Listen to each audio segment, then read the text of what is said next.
Alrighty, guys, let's talk place value and expanded notation.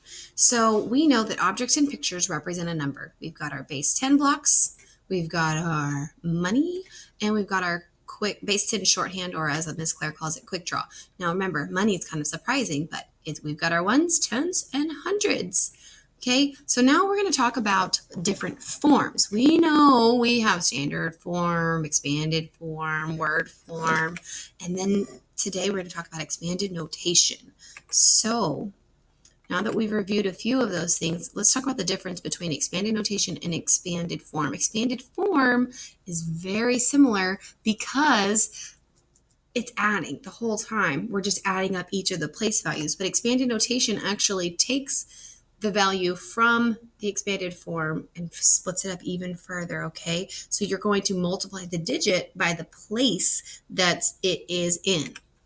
All right, so we can look with this number 1,175. We see 1 in the thousands place, so it has a value of 1,000. We see 1 in the hundreds place, it has a value of 100. We also see a 7 in the tens place, which means it has a value of 70. 5 in the ones place means a value of 5. But in expanded notation, we're actually seeing, you actually see, like I said, we're taking that number in the place and its whole value, and we're splitting it up even further. So we have, instead of 1,000, we have 1, the digit, times the place, so 1 times 1,000. Instead of 100, we have the digit 1 times the place, 100. Instead of 70, we have the digit 7 times the place, 10. So same thing, instead of 5, we have the digit 5 times the place, 1. All right? So if we keep going, we notice it is very, very expanded. Let's do the same number and start with pictorial models, okay? So here we have 1,000. We're using this to help us visualize it. If we look at that cube, we think, how many times did I need this thousands cube to build this number right here? Well, we just need it one time, okay? How many times do I need a hundreds flat if I've built 1,175? Just one, so I type 1. Okay, how many times do I need a tens rod to build 70? Well, I need 7 of them, so it becomes 7 times 10. Okay, and then how many ones do I need? I need 5 to build this number, so it becomes 5 times 1. All right, now that we've seen all of this and seen the multiplication equations that it becomes in expanded notation, we have to add the parentheses. Okay, that's this word right here. The parentheses are those things, those brackets that surround it. Okay, they surround the equation, but it's saying, hey, this is a place, this is a place, this is a place, and this is a place. It separates the place, and then we just add those plus signs and add them up. So here we have 1,000 plus 100 plus 70 plus 5, and that is our expanded form. And then for expanded notation, we have 1 times 1,000, which is 1,000.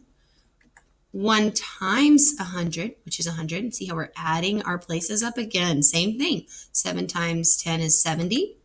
Plus 5 times 1, which is 5. I get the same number. Okay, really quickly, we're going to do it with a smaller number. So we have 327. That means we're going to add 300 plus 20 plus 7 in order to get 327. But in expanded notation, we take the digit, remember digit, times the place. So 3 times 100 plus, let's see, a 2 in the tens place. So 2 digit times place is 10. 2 times 10. And then 7 is in the ones place. So 7 times 1. All right. So that is just a quick little example, a quick rundown. We can try one more number. There we go. In expanded form, a 2 is in the thousands place, which has a value of 2,000. 3 in the hundreds place has a value of 300, add it on.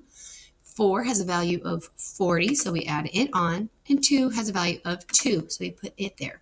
So once again, 2, for expanded notation, 2 is in the thousands place. So it's it is 2 times 1,000. 3 in the hundreds place, 3 times 100.